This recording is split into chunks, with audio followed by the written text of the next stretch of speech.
Hi friends, നമസ്കാരം. മൊത്തത്തിൽ സംശയമാണ്.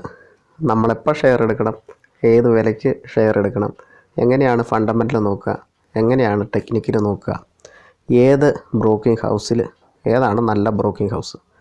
പൊതുവായിട്ട് കാണുന്ന എല്ലാവർക്കും ഉണ്ടാകില്ല, പ്രത്യേകിച്ച് ബിഗിനേഴ്സിനാണ് ഇങ്ങനെയൊരു സംശയം വരുന്നത്. തീർച്ചയായിട്ടും ഞാനും ഒരു ബിഗിനർ തന്നെയാണ്. അപ്പോൾ എനിക്ക് മനസ്സിലായുള്ള കാര്യങ്ങൾ ഞാൻ ബിഗിനേഴ്സിന് വേണ്ടിയിട്ട് പറഞ്ഞു തരാം. വലിയ ആൾക്കാർക്ക് വേണ്ടി പറഞ്ഞു തരാനുള്ള ടിപ്സൊന്നും എൻ്റെ കയ്യിലില്ല. ഓക്കെ, എനിക്ക് അറിവുള്ളത് കാര്യങ്ങൾ പറഞ്ഞു തരാം. അപ്പോൾ ആദ്യം നമ്മൾ സ്റ്റോക്ക് എങ്ങനെ ഫണ്ടമെൻ്റൽ നോക്കാം. അത് ഞാനൊരു 2 വീഡിയോ വേറെ ചെയ്തിട്ടായിരുന്നു, 2 അല്ല 3 വീഡിയോസ് ഉണ്ട്. അപ്പോൾ ആ വീഡിയോ കൂടി കണ്ടു നോക്കുക. ഇത് വളരെ എളുപ്പ വഴിക്ക് ചെയ്യുന്ന ഒരു കാര്യമാണ് ഞാൻ പറഞ്ഞു തരുന്നത്. വിശദമായിട്ട് പഠിക്കലൊക്കെ നിങ്ങളതിൽ നോക്കിയിട്ട് പഠിക്കുക. ഇപ്പോൾ ഒരു എക്സാമ്പിൾ, ഒരു സൈറ്റ് ഫണ്ട് ഡാറ്റ എന്ന് പറയുന്ന സൈറ്റുണ്ട്, fundData.in. അപ്പോൾ ആ സൈറ്റാണ് ഞാനിവിടെ എടുത്തു വെച്ചേക്കുന്നത്. നിങ്ങൾക്ക് ഇവിടെ കാണാൻ പറ്റും. ഇതാണ് ആ സൈറ്റിൻ്റെ പേര്. ഓക്കെ, ആ സൈറ്റിൽ കയറിയിട്ട് ഇവിടെ ഈ സെർച്ചിൻ്റെ ഇവിടെ നമ്മൾ ഏത് ഷെയർ ആണോ നമുക്ക് വേണ്ടത്, ആ ഷെയറിൻ്റെ പേര് ഇവിടെ ടൈപ്പ് ചെയ്ത് കൊടുത്തു കഴിഞ്ഞിട്ടുണ്ടെങ്കിൽ നമുക്ക് ആ ഷെയർ വരും. ഞാൻ ഓൾറെഡി ടൈപ്പ് ചെയ്ത് വെച്ചിട്ടുണ്ട്. ജീനസ് പവർ ഇൻഫ്രാസ്ട്രക്ചർ എന്ന് പറയുന്ന ഷെയറാണ് ടൈപ്പ് ചെയ്ത് വെച്ചേക്കുന്നത്. അപ്പോൾ ഈ ഷെയർ സെലക്ട് ചെയ്യാനൊരു കാരണം എന്താണെന്ന് വെച്ചാൽ, ഇത് പ്രൈസ് നന്നായിട്ട് താന്നിട്ടുണ്ട്. അപ്പോൾ ഇങ്ങനെ വരുമ്പോഴാണ് ആൾക്കാർക്ക് ഭയങ്കര ഡൗട്ട് വരുന്നത്. അതുകൊണ്ട് തന്നെയാണ് ഈ ഷെയർ സെലക്ട് ചെയ്ത് വെച്ചത്. അപ്പോൾ താഴേക്ക് മാർക്കറ്റ് ക്യാപിറ്റലൈസേഷൻ കാര്യങ്ങളും NSE കോഡും BSE കോഡും കാര്യങ്ങളൊക്കെ നിങ്ങൾക്ക് ഇവിടെ കാണാൻ പറ്റും. പിന്നെ ഇതിൻ്റെ കമ്പനി സ്കോർ എന്ന് പറഞ്ഞിട്ട് ഒരു 6 ചാർട്ട് കാണാൻ പറ്റും. ഇതിൽ ഫസ്റ്റ് എഫിഷ്യൻസി 3.20/5, 5ൽ 3.20 സ്കോറാണ് എഫിഷ്യൻസിക്ക് കൊടുത്തേക്കുന്നത്. ഇങ്ങനെ നമുക്കൊരു സ്കോർ നോക്കിയിട്ട് ഏകദേശം നമുക്കിത് കാണാൻ പറ്റും. ഈ പച്ച കളറുള്ളതെല്ലാം ഏകദേശം നല്ലതാണ്. ഇത് കടും പച്ചയാണ്. അവിടെ ഇങ്ങനെ ഒരു കടും പച്ച ഇല്ല. അത് ഒരു 4ന് മുകളിലാണ് സ്കോറെങ്കിൽ അത് കടും പച്ചയിൽ കാണിക്കും, വളരെ നല്ലതായിട്ട് കാണിക്കും.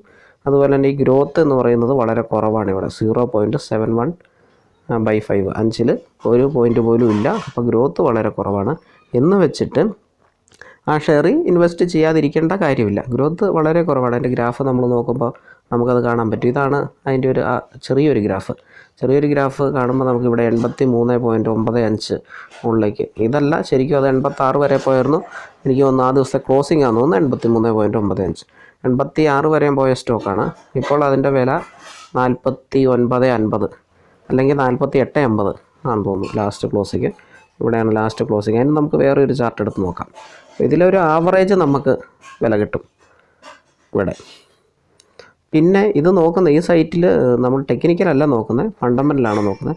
ബാക്കി ഇവിടെ കമ്പനിയുടെ കാര്യങ്ങളെല്ലാം നിങ്ങൾക്ക് ഇവിടെ മുകളിൽ കാണാൻ പറ്റും. Quarterly, annual, balance sheet.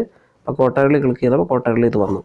അതുപോലെ തന്നെ annual, balance sheet, cash flow, ratios, peers, ഇങ്ങനെയുള്ള കാര്യങ്ങളെല്ലാം ഇതിൽ നിങ്ങൾക്ക് കാണാൻ പറ്റും.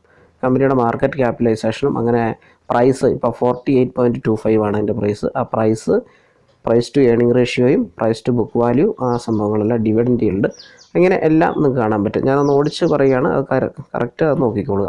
ഇനി ആ കമ്പനീനെ പറ്റിയുള്ള ഏകദേശം ഒരു വിവരണം ഇവിടെ കിട്ടും. ഈ ഒരു ഇതിൽ ക്ലിക്ക് ചെയ്ത് കഴിയുമ്പോഴത്തേനും കമ്പനീനെ കുറിച്ചുള്ള വിവരണം കിട്ടും. പിന്നെ അതുകൂടാതെ ബാക്കി നമുക്ക് റിസൾട്ടാണ് വേണ്ടത്, ക്വാർട്ടർലി. അപ്പോൾ ഇവിടെ ഇത് ഇങ്ങനെ മിനിമൈസ് ചെയ്യാം. മിനിമൈസ് ചെയ്ത് കഴിഞ്ഞാൽ ഈ ആരെങ്കിലും quarterly result figures in crore, അതിനപ്പോൾ ക്വാർട്ടർലി റിസൾട്ട് ഇവിടെ കിട്ടും.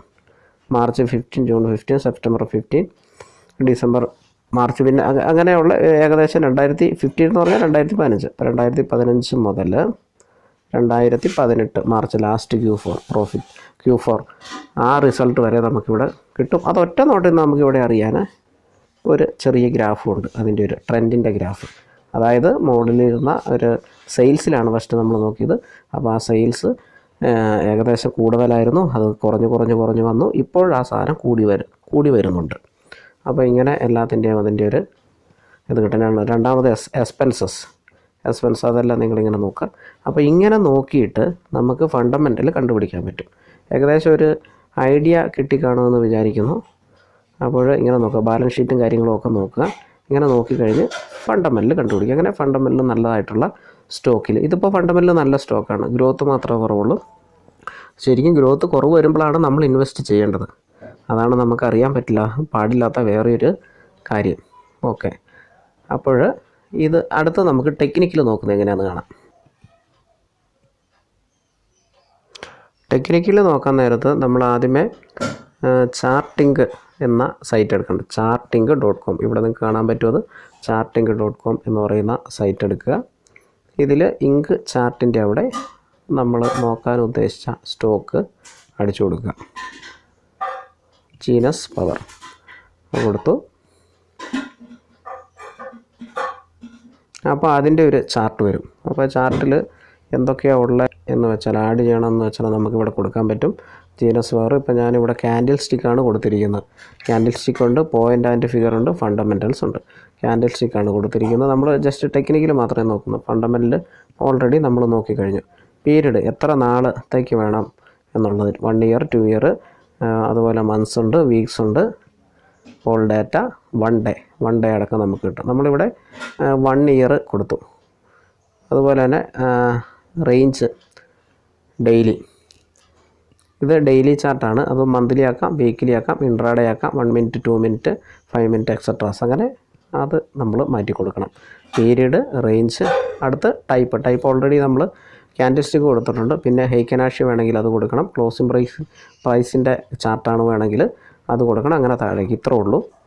ഒരു 7, 8, 9 ചാർട്ട്. ഓക്കെ, ഇതിപ്പോൾ ഞാനിവിടെ ക്യാൻഡിൽ സ്റ്റിക്കാണ് കൊടുത്തേക്കുന്നത്.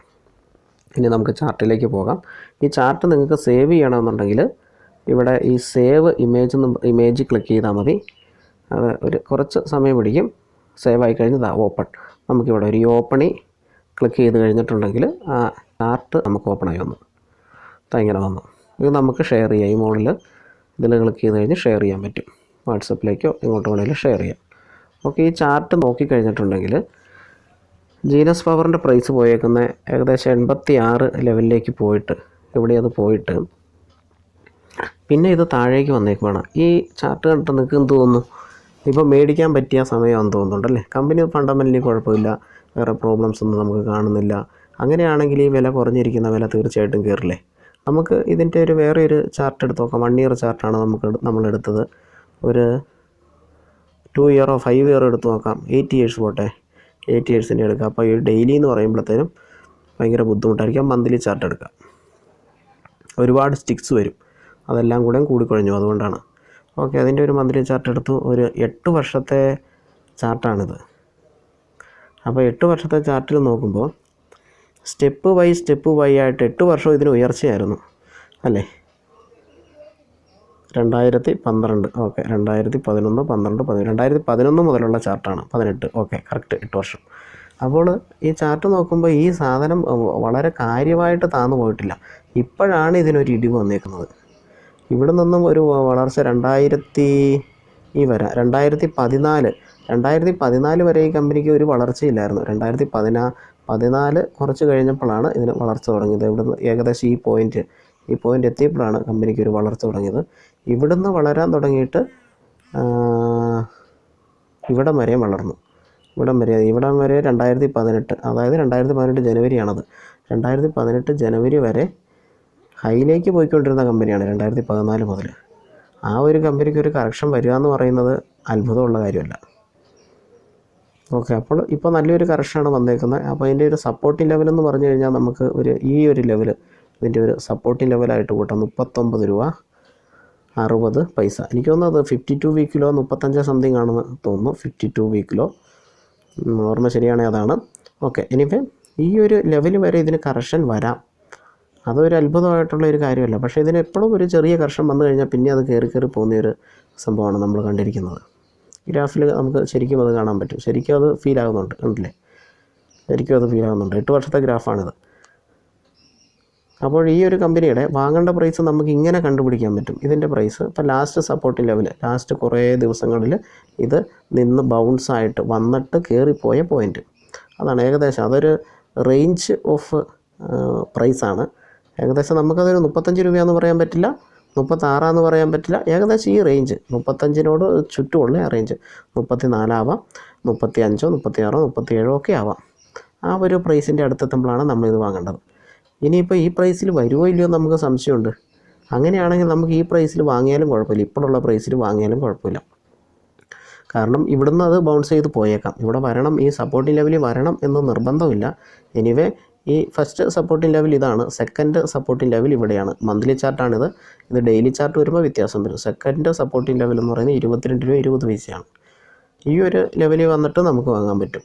പക്ഷേ ഇവിടം വരെ വരണമെന്നില്ല. ഈ ലെവൽ ബ്രേക്ക് ചെയ്ത് പോയാൽ ഇത് അടുത്ത ഒരു ലെവലെന്ന് പറയുന്ന ഈ ഒരു ലെവലിൽ 22 രൂപ, ഏകദേശം ആ റേഞ്ച് 23 രൂപ 7 പൈസ അല്ലെങ്കിൽ 70 പൈസ അല്ലെങ്കിൽ 22, ഈ റേഞ്ചാണ് ഇതിന്. 22, 23 ആ റേഞ്ചാണ് ഇതിൻ്റെ അടുത്ത സപ്പോർട്ടിംഗ് ലെവൽ എന്ന് പറഞ്ഞത്.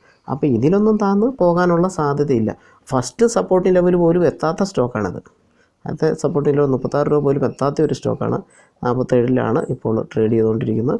ഇനിയും ഒരു പക്ഷേ അങ്ങോട്ട് എത്തിയേക്കാമെന്ന് നമുക്ക് ഉറപ്പുമില്ല. അതുകൊണ്ട് തന്നെ ഇങ്ങനെ കുറഞ്ഞിരിക്കുന്ന സമയത്താണ് ഇത് സ്റ്റോക്കുകൾ നമ്മൾ വാങ്ങേണ്ടത്. വില കുറഞ്ഞിരിക്കുന്നത് ഒരിക്കലും നമ്മൾ ഈ ഒരു വില ഇരിക്കുമ്പോൾ നമ്മൾ വാങ്ങാൻ പാടില്ല. അതായത് 64 84 അങ്ങനെ ഉള്ള വിലകളിൽ നമ്മൾ ഈ സ്റ്റോക്ക് വാങ്ങാൻ പാടില്ല. അപ്പം മൊത്തം ഒരു ഗ്രാഫ് എടുത്ത് നോക്കുക, ഇങ്ങനെ നിങ്ങൾ എടുത്ത് നോക്കുക. ഇങ്ങനെ നോക്കി കഴിയുമ്പോൾ നിങ്ങൾക്ക് ഒരു ഐഡിയ കിട്ടും ഏത് വിലയ്ക്കാണ് സ്റ്റോക്ക് വാങ്ങേണ്ടതെന്ന്. ആ വിലയിൽ വരുമ്പോൾ മാത്രം വാങ്ങുക. അപ്പോൾ പറയും നമുക്ക് ചിലപ്പം ഒരു വർഷത്തിൽ 1-2 പ്രാവശ്യമല്ലേ ആ വിലയിലേക്ക് വരുള്ളൂ, അന്നേരമല്ലേ നമുക്ക് വാങ്ങാൻ പറ്റുള്ളൂ എന്ന് പറയും. അന്നേരം വാങ്ങിയാൽ മതി, അത്ര പ്രാവശ്യമൊക്കെയേ വരുള്ളൂ. ചില സ്റ്റോക്കുകൾ പല വട്ടം വന്നേക്കാം, എനിവേ വളരെ കുറച്ച് പ്രാവശ്യമാണ് വരുള്ളൂ. അപ്പോൾ മാത്രം വാങ്ങിയാൽ മതി. അത് അല്ലാതെ നമ്മൾ വാങ്ങേണ്ട കാര്യമില്ല, വില കൂടി നിൽക്കുമ്പോൾ വാങ്ങേണ്ട കാര്യമില്ല. ഇതിന് ഒരു 40-50 സ്റ്റോക്ക് നമ്മൾ ഒന്ന് വാച്ച് ചെയ്ത് നമ്മളൊരു ലിസ്റ്റ് ഉണ്ടാക്കണം. 40-50 സ്റ്റോക്കുകൾ, അല്ലെങ്കിൽ അത് എത്ര കൂടുന്നോ അത്രയും നല്ലത്. അത്രയും സ്റ്റോക്കുകളുടെ ലിസ്റ്റ് ഉണ്ടാക്കിയിട്ട് നമ്മൾ ഇടയ്ക്കിടയ്ക്ക് വാച്ച് ചെയ്യണം. ഇതിൻ്റെ വില താഴേക്ക് പോകുന്നുണ്ടെങ്കിൽ വാച്ച് ലിസ്റ്റ് ഇടുവോ മണി കൺട്രോളിൽ സേവ് ചെയ്യുകയോ എന്തെങ്കിലും നമ്മൾ ചെയ്തിരിക്കണം. വില താഴേക്ക് പോകുമ്പോൾ നമുക്കറിയാൻ പറ്റണം. അപ്പോൾ നമ്മൾ ഉദ്ദേശിക്കുന്ന ഒരു വിലയിൽ ഏതെങ്കിലും സ്റ്റോക്ക് എത്തും, മിക്ക ദിവസവും ഏതെങ്കിലും സ്റ്റോക്ക് എത്തും, ഇത്രയും സ്റ്റോക്കുകൾ ഇട്ടിട്ടുണ്ടെങ്കിൽ. അപ്പോൾ ഏകദേശം ഒരു 7000 സ്റ്റോക്കുള്ളതിൽ ഒരു 3-1 സ്റ്റോക്ക് അല്ലെങ്കിൽ 4-1 സ്റ്റോക്കെങ്കിലും ഫണ്ടമെൻ്റലി നല്ല സ്റ്റോക്കുകളായിരിക്കും. ബാക്കി 4-3 ഫണ്ടമെൻ്റലി വീക്കായിരിക്കും, അത് വിടുക. ആ 4-1 സ്റ്റോക്കുകൾ നമ്മളൊരു ലിസ്റ്റ്, അതിലും കുറച്ച് സ്റ്റോക്കുകൾ എടുത്ത് ലിസ്റ്റ് ആക്കാം. എല്ലാം വാച്ച് ചെയ്യുക എന്നുള്ളത് ഇമ്പോസിബിൾ ആയിട്ടുള്ള കാര്യമാണ്. പിന്നെ ഈ ഒരു വില എത്തുന്നത് നമുക്കിപ്പോൾ ജിയോജിത്തിലാണെങ്കിൽ നിങ്ങൾക്ക് ജിയോജിത്തിൻ്റെ ആപ്പിൽ SMS അലേർട്ടുണ്ട്. SMS അലേർട്ടിൽ സ്റ്റോക്ക് പ്ലസ് അതിൻ്റെ വില സെറ്റ് ചെയ്ത് കഴിഞ്ഞാൽ ആ അലേർട്ട് ലഭിക്കും. ആ വില എത്തുമ്പോൾ നിങ്ങൾക്ക് അലേർട്ട് ലഭിക്കും. അപ്പോൾ അങ്ങനെ നമുക്കറിയാൻ പറ്റും. അല്ലെങ്കിൽ മണി കൺട്രോളിലാണെങ്കിലും അല്ലെങ്കിൽ വേറെ പല സൈറ്റുകളുണ്ട്. ആ സൈറ്റുകളെല്ലാം നമുക്ക് വാച്ച് ലിസ്റ്റ് ക്രിയേറ്റ് ചെയ്യാൻ പറ്റും.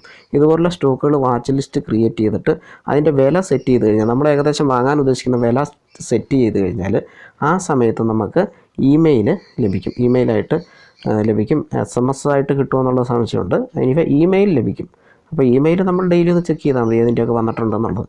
അപ്പോൾ നമ്മളൊരു അക്യുറേറ്റ് പ്രൈസ് അല്ല പറയുന്നത്, ഏകദേശം ഒരു ആവറേജ് പ്രൈസാണ് പറയുന്നത്. നമ്മൾ വാങ്ങാൻ ഉദ്ദേശിക്കുന്നത് ആ ഒരു പ്രൈസാണ് നമ്മൾ ഇടുന്നത്. അപ്പോൾ ആ വില വരുമ്പോൾ ഇമെയിൽ കിട്ടും. അപ്പോഴങ്ങനെ നോക്കുക. എന്നിട്ട് ആ സ്റ്റോക്ക് എടുത്ത് നോക്കുക, ഇൻവെസ്റ്റ് ചെയ്യാൻ പറ്റും. അതിൻ്റെ ന്യൂസും കാര്യങ്ങളും നോക്കുക. അതിൻ്റെ ഇതേപോലെ ഫണ്ടമെൻ്റൽ ഒന്നും കൂടെ നോക്കുക, കാരണം ക്വാർട്ടർലി വ്യത്യാസം വരാം. അതുകൊണ്ട് നോക്കുക. അങ്ങനെ നമുക്ക് ഇൻവെസ്റ്റ് ചെയ്യാൻ പറ്റും. പിന്നെ വേറെ ഒരു കാര്യം, ബ്രോക്കിംഗ് ഹൗസിൻ്റെ കാര്യം പറഞ്ഞിട്ടുണ്ടായിരുന്നു. ബ്രോക്കിംഗ് ഹൗസ് ഏതാണ് നല്ലത് എന്നുള്ളത് നമ്മൾ തന്നെയാണ് തീരുമാനിക്കേണ്ടത്. അപ്പോൾ ഒരു ചെറിയ കാര്യം പറയാം. ചില ബ്രോക്കിംഗ് ഹൗസിന് കമ്മീഷൻ, അതായത് ബ്രോക്കറേജ് വളരെ കൂടുതലായിട്ട് കാണുന്നുണ്ട്. അപ്പോൾ അത് ഫോർ എക്സാമ്പിൾ ജിയോജിത്തിന് ബ്രോക്കറേജ് വളരെ കൂടുതലാണ് ആയിട്ട് കാണുന്നുണ്ട്. പക്ഷേ അവരുടെ സർവീസും ബെറ്ററാണ്, നല്ല സർവീസാണ്. അപ്പോൾ ഈ ബ്രോക്കറേജ് കുറവുള്ള ഒരു ബ്രോക്കിംഗ് ഹൗസിനെ പറ്റി പറയാം. സെറോദയിൽ നമ്മൾ ഇപ്പോൾ ഡെലിവറിക്ക് ഒരു പ്രോഡക്റ്റ് വേണം. ഡെലിവറി എന്ന് ഉദ്ദേശിക്കുന്നത് ഇന്ന് വാങ്ങിയിട്ട് ഇന്ന് വിൽക്കുന്നതല്ല, ഇന്ന് വാങ്ങിയിട്ട് ഇന്നൊഴികെ ഏത് ദിവസവും വിൽക്കാം. അതായത് നമ്മളൊന്ന് ഇൻവെസ്റ്റ്മെൻ്റ് എന്ന രീതിയിൽ വാങ്ങുന്നത്. ഷോർട്ട് ടൈം ആകാം, അത് വളരെ ഷോർട്ട് ടൈം ആകാം, ലോങ് ടൈം ആകാം, എന്തും ആകാം. അപ്പോൾ അങ്ങനെ വാങ്ങുമ്പോൾ സെറോദയിൽ കമ്മീഷൻ ഇല്ല എന്നുള്ളത്, അതായത് ബ്രോക്കറേജ് ഇല്ല, ബ്രോക്കറേജ് 0 നമ്മൾ ബ്രോക്കറേജ് ഒന്നും കൊടുക്കേണ്ട കാര്യമില്ല. അപ്പോൾ എനിക്കതൊരു അട്രാക്റ്റായിട്ട് തോന്നി ആ ഒരു ഇത്. അപ്പോൾ അതും കൂടെ നിങ്ങളൊന്ന് നോട്ട് ചെയ്യുക. ബാക്കി ഏഞ്ചൽ ബ്രോക്കിങ്ങും അങ്ങനെയുള്ള കാര്യങ്ങളൊക്കെ ഉണ്ട്. ഏഞ്ചൽ ബ്രോക്കിങ്ങിലൊക്കെ 0.1% കമ്മീഷൻ എന്ന് തോന്നുന്നു. അതുപോലെ ഷെയർ ഗാനുണ്ട്, പല അതുണ്ട്. പക്ഷേ എല്ലാവർക്കും ബ്രോക്കറേജ് ഉണ്ട്. പക്ഷേ ഈ സെറോദ മാത്രം ബ്രോക്കറേജ് മേടിക്കുന്നില്ല. ഏതിന്? ഈ ലോങ് ടൈമിലേക്ക് അല്ലെങ്കിൽ ഷോർട്ട് ടൈമിലേക്ക് അല്ലെങ്കിൽ ഡെലിവറിക്ക്. അതായത് ഇന്ന് വാങ്ങി നാളെ വിറ്റ് കഴിഞ്ഞാൽ പോലും നമ്മൾ ഒന്നും കൊടുക്കണ്ട. ഇന്ന് വാങ്ങി 10 വർഷം കഴിഞ്ഞ് വിറ്റാലും നമ്മളവർക്ക് ബ്രോക്കറേജ് ഒന്നും കൊടുക്കണ്ട. 0 അത് നമുക്ക് നല്ലൊരു പ്രോഫിറ്റായിട്ട് എനിക്ക് തോന്നിയിട്ടുണ്ട്. അപ്പോൾ ഇത്ര ഉള്ളൂ. കാര്യങ്ങളൊക്കെ ഏകദേശം ഒരു കുറച്ച് ഐഡിയ കിട്ടിക്കാണുമെന്ന് വിചാരിക്കുന്നു. സ്റ്റോക്ക് സെലക്ട് ചെയ്യാനും അതുപോലെ തന്നെ എവിടെ നമ്മൾ ഇൻവെസ്റ്റ് ചെയ്യണം, ഏത് ബ്രോക്കിംഗ് ഹൗസിനെ നമ്മൾ ഡിപ്പെൻഡ് ചെയ്യണം എന്നുള്ളതും ഏകദേശം ഒരു ഫണ്ടമെൻ്റൽ നോക്കാനും അതുപോലെ തന്നെ ഏകദേശം ഒരു ടെക്നിക്കൽ നോക്കാനുമുള്ള ചെറിയ ഐഡിയ കിട്ടിയെന്ന് തോന്നുന്നു. ഫണ്ടമെൻ്റൽ നോക്കാനുള്ള വേറെ വീഡിയോസൊക്കെ ഇട്ടിട്ടുണ്ട്. അപ്പോൾ തീർച്ചയായിട്ടും ആ വീഡിയോകളൊക്കെ കാണണം. ഓക്കെ, ഇഷ്ടപ്പെട്ടാൽ സബ്സ്ക്രൈബ് ചെയ്യുക. Thank you. സബ്സ്ക്രൈബ് ചെയ്തവർ ലൈക്ക് ചെയ്യുകയോ കമൻ്റ് അടിക്കുകയോ ഒന്നും ചെയ്യാൻ മറക്കരുത്. Thank you.